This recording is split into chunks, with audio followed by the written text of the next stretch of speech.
Give me just Okay. 1 second because I have like a bar Yes. here on the top. Can you? Okay. Yeah, I think so. And can you move Yeah. the slides? Yes. Between slides. Not yet. Yeah. Okay. Okay. Yeah. Great. Okay. So now we begin our last session of today and of this Young Frontiers meeting. We have three more talks. The first one is from Martín Lagares from La Plata. She's a PhD student here at EFLP. And he's going to talk about bootstrapping line defects in AdS3 CFT2. You have 20 minutes. Martin, do you want me to tell you whenever 5 minutes are me? Yeah. Yeah. Your last five Yeah. minutes, or Sounds do I good. let you run? Sorry? Do you want me Yeah, 5 minutes is let you okay. know Yeah. 5 minutes? Okay, but Yeah. take it away. Thanks. Yeah, thank you. Okay. Well, let me start by thanking the organizers for this opportunity to present my results here. As Pedro said, I will be talking about bootstrapping line defects in AdS3 CFT2. This is based on a work with Bliard, Correa, and Ignacio Salazar-Landea, which probably is going to be out soon, hopefully. So let me begin with a quick outline of the talk. I will start with the motivation of why we should study analytic conformal bootstrap in line defects, why this is interesting. Then I will move on to talk about our specific results about analytic conformal bootstrap for the case of 1/2 BPS line defects in AdS3 CFT2. And finally, I will discuss quickly about an holographic check of our results, of our bootstrap results. So let me begin with the motivation.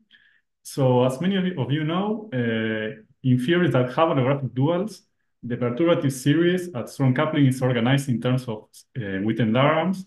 So for those which don't know which is a Witten diagram, it's basically a Feynman diagram in AdS space. So despite the advantage of having an organizing principle for the perturbative series at strong coupling, one of the main disadvantages of Witten diagrams is that beyond Lie order, that is at sub-Lie orders, the computing the individual diagrams quickly becomes unfeasible. For example, if we have a Witten diagram with a loop, this is very difficult to compute with our current methods. So it's very natural to pose the question of is there any way to bypass the explicit computation of Witten diagrams? So here is where the analytic bootstrap comes to the scene. The analytic conformal bootstrap basically consists on computing correlators on CFTs by using the symmetry constraints of the theory and other consistency conditions. So, one of the simplest examples that many of you know probably is the case of the 2 and 3-point functions of scalar primaries in a CFT. So if we impose conformal symmetry, we can completely fix the 2-point function of the scalar primary in a CFT, and we can almost completely fix the 3-point function up to a coefficient, an overall coefficient. But what happens for 4-point functions? Okay, in more than one dimensions, we can almost completely fix the 4-point functions up to a function of two conformal cross ratios. But if we go to one dimension, there is a great simplification in this case, a very interesting simplification, because here we only get a function of one independent cross ratio. And this makes this scenario a very interesting framework to study conformal bootstrap techniques because we have functions of only one variable instead of functions of two variables. So which one-dimensional theories can we study? Well, the canonical examples of one-dimensional conformal defect CFTs are the 1/2 BPS Wilson loops in n=4 super Mills and in AVGN. These Wilson loops have been very well studied in the literature in the last years. And let me present how these Wilson loops define one-dimensional conformal CFT. So if we consider the insertion of operators along the contour of the Wilson loop, then we can consider the vacuum expectation value of these insertions times the Wilson loop operator. And if we normalize this by the Wilson loop expectation value, then this defines an effective correlator that defines a one-dimensional CFT.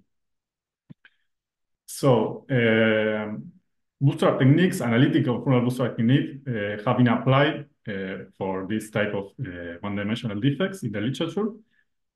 So for the case of 4-point functions, it has been studied, for example, for the 1/2 EPS Wilson loop in N equals 4 superior mills and in ABGM. And I want to stress that for the 1/2 EPS Wilson loop in N equals 4 superior mills, this one-dimensional CFT is left invariant by A supercharges. And for the case of ABGM, the defect CFT is left invariant by 6 supercharges. So a very natural question is, okay, is there any example of a one-dimensional CFT where we can use analytic conformal bootstrap techniques with less supersymmetry? I mean, is there a one-dimensional CFT that is left invariant by less supersymmetry and where we can apply these techniques? So here is where it comes to the scene, the 1/2 EPS line defects in AdS3 CFT2. So here the bulk CFT2 is the CFT2 that is dual to type 2B string theory in AdS3 times S3 times T4 with mixed Ramon and Neve-Schwarz freeform flux. So in this case, the symmetries of the bulk CFT2 are PSU2 1,1/2 square, which is the conformal group in 2 dimensions with an SO4 R symmetry, times an SO4 that acts as an automorphism of the algebra. For the case of the 1/2 EPS line defects, which are defects that we studied with Diego and Victor some years ago, these defects are left invariant by the PSU2 1,1/2 group, which is the conformal group in 1 dimension with an SU2 R symmetry. And then we have an SU2 automorphism. And let me stress that in this case, one thing that makes conformal bootstrapping is very appealing is the fact that there is not a known Lagrangian description for the bulk CFT2. So it's very interesting to use alternative techniques such as the conformal bootstrap techniques to study these line defects. So let me stop and make a very short parenthesis to introduce some notation about the representation theory of the symmetry group of the defect. So for this symmetry group, we have, on the one hand, long supermultiplets, which I will call Cal-L here. These supermultiplets have 3 quantum numbers, the scaling dimension, which is the eigenvalue of the SU 1,1 supergroup, the conformal group in 1 dimension. Then we have the SU2R charge, and then we have the SU2 automorphism charge, this Cal-L. And for these multiplets, we don't have any shortening condition, but then we have 1/2 EPS multiplets. We have 2 types of multiplets, the type A and type B multiplets. And in this case, we have a shortening condition, which is that the scaling dimension should be the R symmetry charge over 2. So which supermultiplets can we study, which correlators of which supermultiplets can we study using conformal bootstrap? So in the context of one-dimensional CFTs, defect CFTs, there are very natural supermultiplets that arise because of the breaking of the supersymmetry of the bulk because of the presence of the defect. So if we even consider the breaking of the supersymmetry of the bulk from PSU2 1,1/2 square to PSU2 1,1/2, we can define what is known as the displacement supermultiplets. And this is very well defined in terms of the word identities that come because of the presence of the defect. So because of the defect, we have these contact terms in the word identities, and the operators that come in these contact terms are the ones that constitute the displacement supermultiplet. So for the breaking of translations, we could have what is known as a displacement operator. And then from the breaking of R symmetry, we have the superprimary of the displacement supermultiplet, which is this phi field. But also we can consider the breaking of the automorphism from SO4 to SU2, and this defines what is known as the tilt supermultiplet. So in this case, the word identity allows us to define this bar phi field. And then we have 4 fermions as the superprimary field. And let me also mention that for the displacement supermultiplet, we also have 4 fermions that come from the breaking of the supersymmetry. So which constraints imposes supersymmetry on the correlation functions of the tilt and displacement supermultiplets? Well, supersymmetry allows us to, from the correlators of the superprimaries of these fields, of these supermultiplets, obtain all possible correlators between the insertions of fields of these supermultiplets, of the tilde and the displacement supermultiplet. In particular, let me consider the 4-point function of the superprimary of the displacement supermultiplet.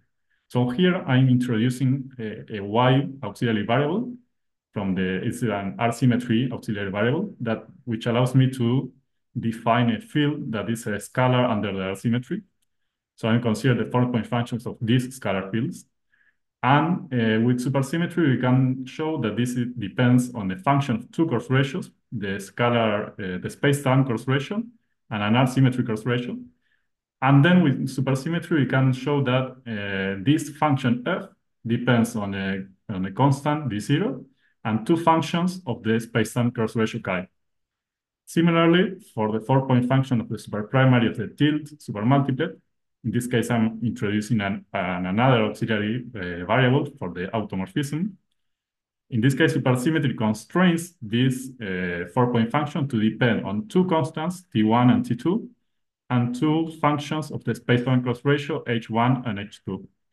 So let me stress again that if we compute these three constants, D0, T1, and T2, and these four functions of the space-time coarse ratio, F1, F2, H1, and H2, we can obtain all correlators of fields within the tilde and displacement supermultiplets.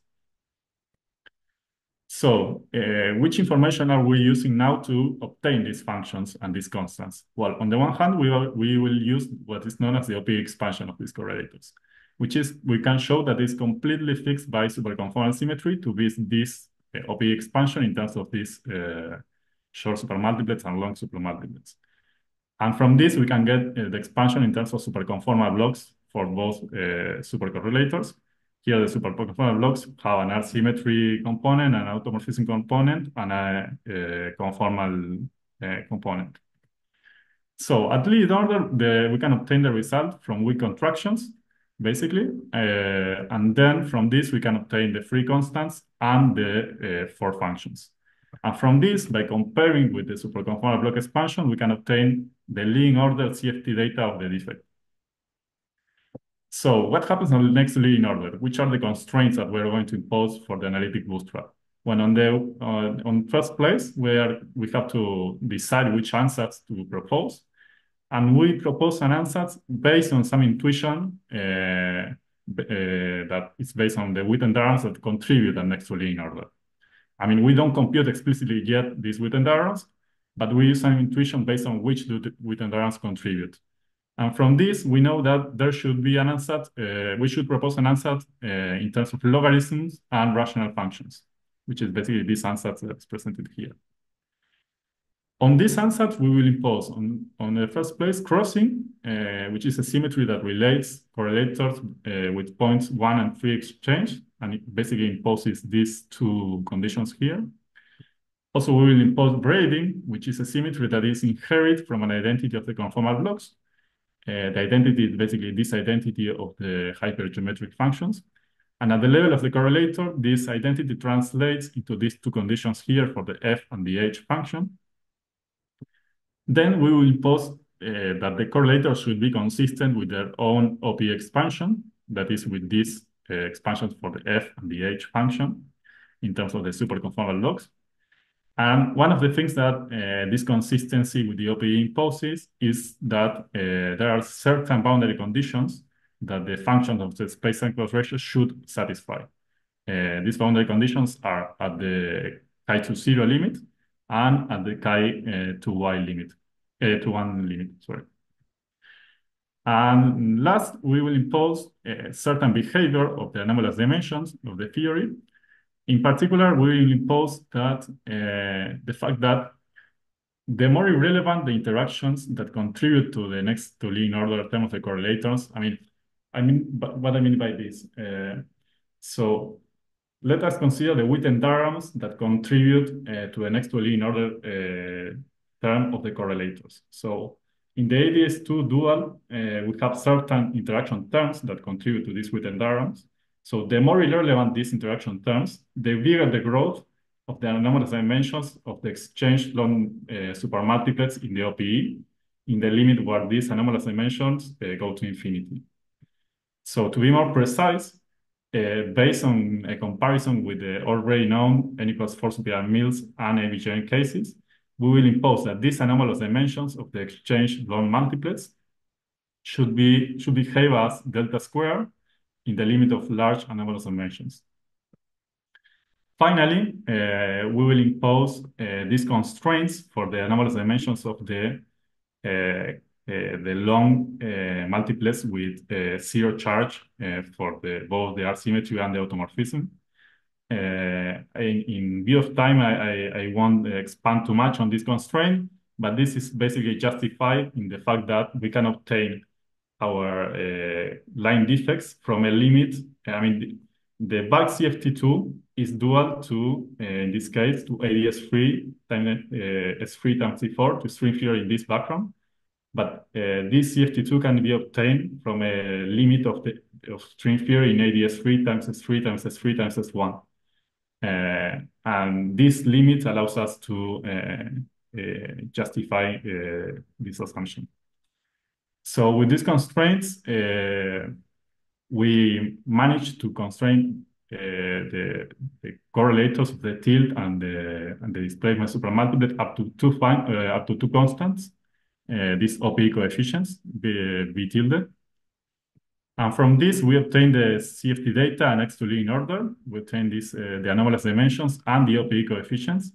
And let me remark here that there is an interesting value of the OPE coefficients where we get vanishing anomalous dimensions. Martin, So, yeah. 4 minutes. Okay, thanks. Yeah. So let me go now to the holographic check. So the background for the string theory that is dual to our bulk CFT2 is AdS3 cross S3 cross T4 with mixed Ramon and Neve-Schwarz freeform flux. So this is a metric for the background, and these are the expressions for the freeform flux. But the one thing that I want to stress here is that we have an interpolating parameter that interpolates between pure Ramon and pure Neve-Schwarz. So in this case, the dual string is a plane that has an angle with respect to boundary of the AdS space, and the angle that parameterizes the orientation of the string related to the boundary is related to the relative magnitude of the Ramon and the Neve-Schwarz fluxes. So we have managed to compute the Witten diagrams at next to nil in order for these correlators, and we checked that these Witten diagrams precisely match the bootstrap result. And moreover, this match allows us to give an holographic interpretation of the two coefficients that are less than fixed by the bootstrap in terms of the string tension, the radius of the AdS space, and this lambda parameter that interpolates between pure Ramon and pure Neve-Schwarz background. So let me conclude. So we have studied one BPS line defects in the CFT2 dual to tie to B string theory in AdS3 cross S3 cross T4 with mixed Ramon and the Schwarz freeform flux. We have used analytic conformal bootstrap techniques to compute the 4-point functions of what we call the displacement tilt supermultiplets. And the results that we obtained with the conformal bootstrap, we managed to match them with expectations coming from Witten diagrams. So what are the possible future directions? Well, first, it would be very interesting to study the correlators are next to Lie order. At this order, we already have loop Witten diagrams. So Witten diagram computation is unfeasible. So this makes conformal bootstrap very appealing at this order.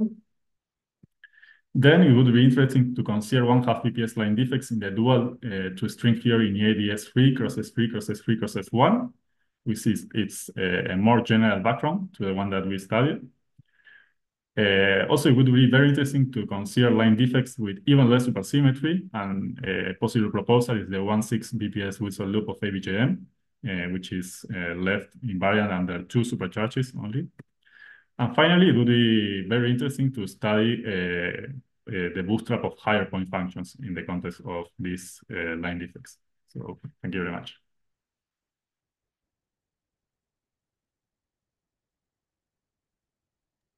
Very well. Thank you, Martin. Do we have questions? Martin ended o'clock, so we have 5 minutes, a little more for questions. Well, I have some, maybe if Okay. you Yeah. are still Sure. warming up. Yeah. Coming back to the future directions, Yeah. let me see if I got that right.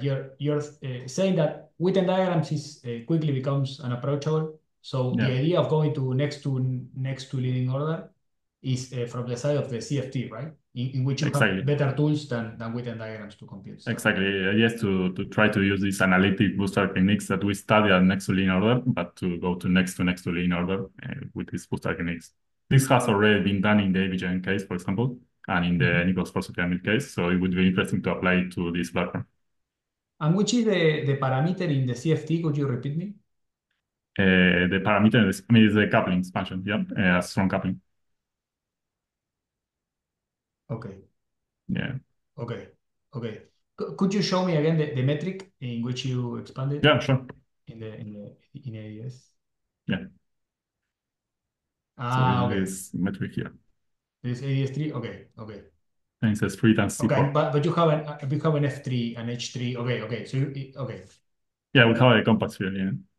Yeah, Okay. Thank you. exactly. Someone I else? have a question. I have a question there. Can I ask? Yeah, Uh, yeah, Yes, please. sure. in the case of because in the future directions you mentioned ADS3, S3, S3 again. Yeah. In that case, you will have the same interpolation here. Exactly. Yeah, we have the same. I mean, in this case, we have two interpolating parameters. This lambda parameter that interpolates between pure Ramon and pure Schwarz. But we also get another interpolating parameter that interpolates between the sizes of the two spheres, the sizes of the two S3s, basically. So it's, Yeah, in and that in sense, that is case, yeah, you will, well, the results should be different, right? yeah. We expect the results to be even more general because I mean, in the AdS3 crosses 3 crosses 3 crosses 1 case, if we take the limit of one sphere going to with infinite radius, would go to this case that we studied here, which is the AdS3 crosses 3 crosses C4. So in that sense, the AdS3 crosses 3 crosses 3 crosses 1 case is more general than this case. Okay, okay, thank you. No, yeah, thanks for the question. Okay. We have time maybe for one more question. I'll give a couple of seconds.